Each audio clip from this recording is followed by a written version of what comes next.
বিষয়ের পক্ষ থেকে বলছি, তোমরা যারা নেতাজি মুক্ত বিশ্ববিদ্যালয় এমএ করছো অর্থাৎ পিজি করছো রাষ্ট্রবিজ্ঞান বা পল সায়েন্সে এবং পার্ট 1, তাদের জন্য আমরা পড়ার বিষয়ের পক্ষ থেকে একটা খুব গুরুত্বপূর্ণ ভিডিও নিয়ে এসেছি।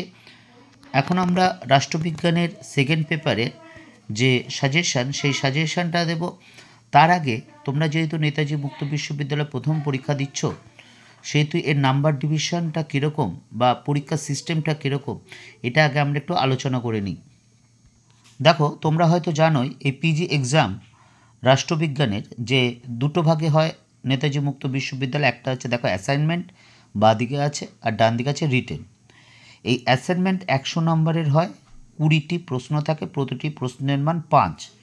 অর্থাৎ তুমি যদি 20টি প্রশ্ন ঠিক করো তাহলে তুমি 100 পাবে বা 20 পাবে, বা সোজা ভাষায় বলতে গেলে তুমি যতগুলো কোশ্চেন ঠিক করবে তত নাম্বার পাবে। ধরো তুমি 20টি প্রশ্নের মধ্যে 19টি প্রশ্ন ঠিক করলে তাহলে তুমি 19 পাবে, 20টির মধ্যে 20টি ঠিক করলে তুমি 20 পাবে, 20টার মধ্যে 18টা ঠিক করলে তুমি 18 নাম্বার পাবে।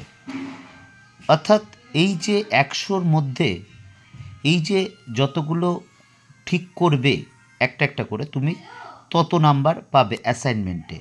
কারণ 100টার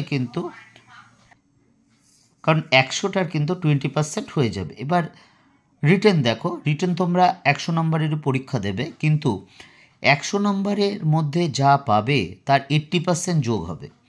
যেমন ধরো তুমি 50 মার্কস যদি পাও, অর্থাৎ 100র মধ্যে যদি 50 পাও তাহলে 50%, তাহলে 80র মধ্যে কত পাবে? 50% 40। ঠিক তেমন 60 যদি পাও তাহলে 60% পেলে। 100র মধ্যে 60 পাও মানে 60%, তাহলে 80র মধ্যে 60% কত? 48। দেখো 48। এইবার দেখো, ধরি কোনো শিক্ষার্থী অ্যাসাইনমেন্টে 95 পেয়েছে, অর্থাৎ একটা ভুল হয়েছে, অর্থাৎ 19 পেয়েছে, তাই তো 20% হিসাবে। এবং রিটেনে যে 100 নম্বর পরীক্ষা 60 হয়েছে, তাহলে 60-এর মধ্যে 80% কত পেয়েছে? 80% 48। এবার তাহলে ওই শিক্ষার্থী তাহলে প্রাপ্ত নাম্বার হবে কি? অ্যাসাইনমেন্টের নাম্বার 19 আর 80তে 48, তাহলে মোট হচ্ছে 67টা। তা সেই পেপারে ওই স্টুডেন্ট 67 নাম্বার কিন্তু পাবে। এই ছিল মোটামুটি। এবার আমরা একটু মার্কস ডিভিশনটাও দেখে নিই। দেখো, তোমাদের রাষ্ট্রবিজ্ঞানে যে এমএ, তাতে যে মার্কস ডিভিশন থাকবে সেটা দেখে নাও। 18 নম্বরের 4টে প্রশ্ন থাকবে, 2টো লিখতে হবে, অর্থাৎ 36 নাম্বার। 12 নম্বরের 6টি প্রশ্ন থাকবে, 3টে লিখতে হবে, অর্থাৎ 36 নাম্বার। এবং 7 নম্বরের 8টি প্রশ্ন থাকবে, 4টে লিখতে হবে, অর্থাৎ 28 নাম্বার। Total 100 number. এই 100 নাম্বার কিন্তু আমাদের অন্য কলেজে গিয়ে পরীক্ষা দিতে হবে। তা চলে এবার সাজেশনটা শুরু করি। দেখো, সেকেন্ড পেপার আমরা পল সায়েন্সের সাজেশন শুরু করছি। প্রথমে আমরা 18 নম্বরের শুরু করছি। দেখো, একটা কথা বলে দিই যে 18 নম্বরগুলো 12 নম্বরেও আসতে পারে, বা 12 নম্বরে যেগুলো দিয়েছে 18 নম্বরে আসতে পারে। আর আমাদের একটু আগেই বললাম 18 নম্বরের 4টে কোশ্চেন থাকবে, 2টো কোশ্চেন লিখতে হবে।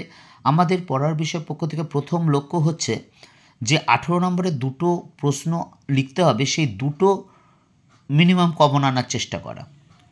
আর 12 নম্বরের যে 6টা প্রশ্ন থাকবে, 3টে প্রশ্ন লিখতে হবে, তার মধ্যে 3টে মিনিমাম কমন আনা। তা বুঝতেই পারছো, আমরা যে সাজেশন দিচ্ছি তার বাইরেও যদি তোমরা পড়ো খুব ভালো হয়। কারণ নেতাজি মুক্ত বিশ্ববিদ্যালয়ে তোমরা অনেক শিক্ষার্থী আমাদের পড়ে, যারা কিন্তু সত্যি কথা বলতে কাজ করতে করতে পড়াশোনা করে, ফলে তারা কিন্তু অনেক সময় ঠিকমতো পড়ার সুযোগ বা সুবিধা পায় না। তাদের বলছি তোমরা একটু এগুলো দেখে যেও ভালো করে। আশা করি যদি এগুলো পড়ে যাও তোমরা কিন্তু যে 18 নম্বরের 2টো বা 12 নম্বরের 2টো কিন্তু 3টে অবশ্যই কমন পাবে, বা 7 নম্বরের কমন অবশ্যই পাবে। আশা করি, 100% কখনোই কিন্তু বলছি না। দেখো, প্রথম দেখো 3টে স্টার সবচেয়ে বেশি গুরুত্বপূর্ণ, তারপর 2টো স্টার, তারপর 1টা স্টার। দেখো, প্রথম প্রশ্নটা 18 নম্বরে, স্বাধীনোত্তর ভারতে গণতন্ত্রের প্রতিষ্ঠানীকরণের প্রক্রিয়া আলোচনা করে এবং এক্ষেত্রে তার প্রধান সমস্যাগুলি লেখো। 2 নম্বর, ভারতের দল ব্যবস্থার বিবর্তনের বিভিন্ন পর্যায়গুলি লেখো। 3 নম্বর, ভারতের দলিত রাজনীতি ও আন্দোলনের পরিবর্তনশীল প্রকৃতি ও গুরুত্ব সম্পর্কে আলোচনা করো। 4 নম্বর, ভারতে মানবাধিকার আন্দোলনের উদ্ভব ও বিকাশের বর্ণনা দাও। 5 নম্বর, ভারতে পঞ্চায়েতি রাজ প্রতিষ্ঠার বিবর্তনের আলোচনা করো। 6 নম্বর, ভারতের রাজনীতিতে জাতপাত ও শ্রেণীর সম্পর্কে বিস্তারিত আলোচনা করো। 7 নম্বর, সমসাময়িক বা সম্প্রতি ভারতে পরিবেশ আন্দোলনের ধারাগুলি আলোচনা করো। এটা খুব গুরুত্বপূর্ণ প্রশ্ন। 8 নম্বর, ভারতীয় রাজনীতি অনুশীলনের বিভিন্ন দৃষ্টিভঙ্গি আলোচনা করো। 9 নম্বর, স্বাধীনতা পরবর্তী সময়কালে ভারতে শ্রমিক আন্দোলনের গতি প্রকৃতি সম্পর্কে আলোচনা করো। এবং লাস্ট প্রশ্ন 10 নম্বর, ধর্মনিরপেক্ষতা বলতে কী বোঝো? ভারত কি একটি ধর্মনিরপেক্ষ রাষ্ট্র? যুক্তিসহ আলোচনা করো। এই 10টা কোশ্চেন কিন্তু তোমরা 18 নম্বরে দেখেছো। তবে আবার বলছি, 12 নম্বরগুলো 18তে আসতে পারে বা 18 নম্বরগুলো কিন্তু 12তে আসতে পারে। এবার আমরা 12 নম্বর শুরু করছি। দেখো, আবার বলছি, 3টে যেটা স্টার আছে খুবই গুরুত্বপূর্ণ। প্রথম প্রশ্ন দেখো, ভারতের রাজনীতিতে নারীদের প্রান্তিকরণের কারণ লেখো। 2 নম্বর, স্বাধীনতা উত্তরকালে ভারতের জাতি গঠন প্রক্রিয়ায় রাষ্ট্রের ভূমিকা আলোচনা করো। 3 নম্বর, তুমি কি মনে করো বিচার বিভাগীয় সক্রিয়তা সংসদীয় গণতন্ত্রের পক্ষে বেমানান? যুক্তিসহ আলোচনা করো। 4 নম্বর, ভারতে জোট নিরপেক্ষ রাজনীতির বিকাশমান প্রকৃতি আলোচনা করো। 5 নম্বর, এটা খুব গুরুত্বপূর্ণ, 4 আর 5, আশা করি হয়তো এর মধ্যে একটা আসার সম্ভাবনা আছে। মণ্ডল কমিশনের প্রধান সুপারিশগুলি আলোচনা করো। 6 নম্বর কোশ্চেন দেখো, ভারতীয় রাজনীতিতে রাজনীতি ও পরিবেশের আন্তঃসম্পর্ক বিষয়ে একটি সংক্ষিপ্ত নিবন্ধ দাও। 7 নম্বর, জনস্বার্থ সম্পর্কিত মামলা প্রকৃতি ও বৈশিষ্ট্য লেখ, এটাও ভালো গুরুত্বপূর্ণ। 8 নম্বর, ভারতের চাপ সৃষ্টিকারী গোষ্ঠী হিসেবে ব্যবসায়িক প্রতিষ্ঠানগুলি গুরুত্ব লেখো। এবং লাস্ট প্রশ্ন, ভারতে গণতান্ত্রিক প্রতিষ্ঠানসমূহের প্রধান সীমাবদ্ধতাগুলি আলোচনা করো। এই হলো 12 নম্বরের প্রশ্ন, যেখানে 6টা প্রশ্ন থাকবে, 3টে প্রশ্ন লিখতে হবে। এবার 7 নম্বরের প্রশ্ন, 8টা প্রশ্ন থাকবে, 4টে প্রশ্ন লিখতে হবে। তা যাই হোক, চলো শুরু করি। ভারতের সংসদ কি সার্বভৌম? যুক্তি দাও। 2 নম্বর, বিকেন্দ্রীভূত পরিকল্পনা কাকে বলে? 3 নম্বর, ভারতের শ্রমিক আন্দোলনের উপর বিশ্বায়নের প্রভাব লেখো। 4 নম্বর, টিকা লেখো নর্মদা বাঁচাও আন্দোলন। 5 নম্বর, 1979 থেকে নয়া নির্বাচনী ব্যবস্থার বৈশিষ্ট্যগুলো লেখো। 6 নম্বর, ভারতীয় গণতন্ত্রের মূল বৈশিষ্ট্যগুলি লেখো। 7 নম্বর, ভারতীয় প্রেক্ষিতে সাম্প্রদায়িকতার স্বরূপ ব্যাখ্যা করো। 8 নম্বর, টিকা লেখো চিপকো আন্দোলন। এই প্রসঙ্গে বলেছিলাম, আমার নিজের ব্যক্তিগত 23-24 বছর শিক্ষকতার অভিজ্ঞতা এবং আমার কিছু বেশ সিনিয়র দাদা দিদি বা আমার বেশ কিছু জুনিয়র ভাই বোনের মতো যারা বিভিন্ন স্কুল কলেজের সাথে যুক্ত, এই দীর্ঘ শিক্ষকতা থেকে দেখতে পেয়েছি আমাদের অনেক ছাত্র নেতাজি মুক্ত বিশ্ববিদ্যালয়ে পড়ে, কিন্তু তাদের সঠিক সাজেশন, অ্যাসাইনমেন্টের উত্তর এবং নানা দিক দিয়ে সমস্যা দেখায়। তাই আমরা ঠিক করেছি, আমরা একটা চেষ্টা করছি, আমরা কমন আনার চেষ্টা করছি। তা আশা করি তোমরা যদি এগুলো পড়ে যাও, একটু দেখে যাও, অবশ্যই কমন পাবে।